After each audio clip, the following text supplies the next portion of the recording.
Is this a conspiracy against black people to ignore crime and to continue to allow people like this who actually do crime to continue to stay out of jail, to continue to take more black people out, ruin our communities, have people scared to testify in court, as opposed to black men who have been arrested, charged, convicted, put on death row, and some even executed for crimes that they didn't commit. And a lot of them were put in jail on faulty causes, like Julius Jones, who just had what we call public pretenders as opposed to public defenders. We got too many people that continue to get out by organizations like the Justice Program, or I think that's, I can't remember what it's called. The Justice, is it the, I don't remember exactly what it's called, but that organization, maybe if y'all know in the chat, y'all can write it in there, but they get innocent people out of jail. I forget the name of it. You have organizations like that. You got celebrities that come out and try to get these people out of jail, hoping for either clemency or having their sentences overturned for people who didn't actually do anything wrong. But you've got somebody like this who is now on his 4th shooting and he's still out. Do y'all believe it's a conspiracy? Let me tell y'all my thoughts. Maybe there is a little bit of conspiracy in there. But let me say this. I do not believe this is a conspiracy, and here's why. For all of those race baiters and all of that stuff out there, here's why.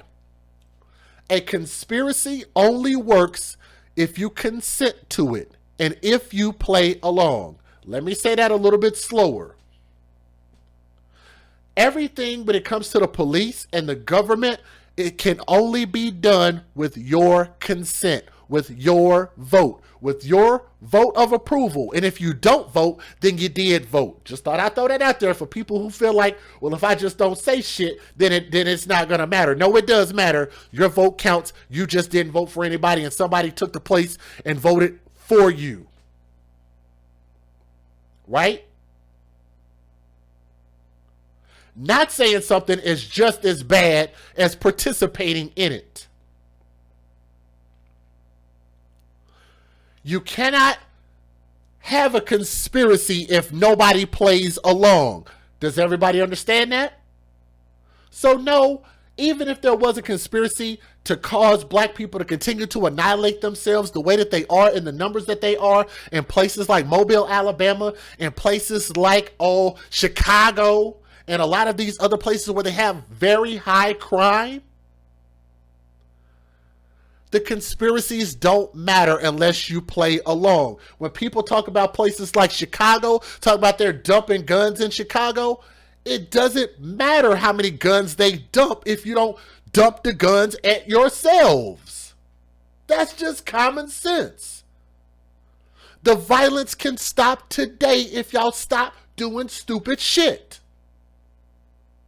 He didn't have to go shoot those people. He could have made a decision not to. The other 3 incidents, he didn't have to go shoot anybody as a retaliatory strike. Somebody could put their foot down and say, I'm just not going to participate in this foolishness anymore. And it's going to start taking some people to wake up before your little bit of wasted life ends on the last thing that you get caught for. And I say that because I know there are a lot of young black men, and I can only hope that they listen and pray that they understand. Otherwise, they'll be 6 feet deep like the rest of the dummies are. That didn't get it, that didn't understand, that didn't give a crap.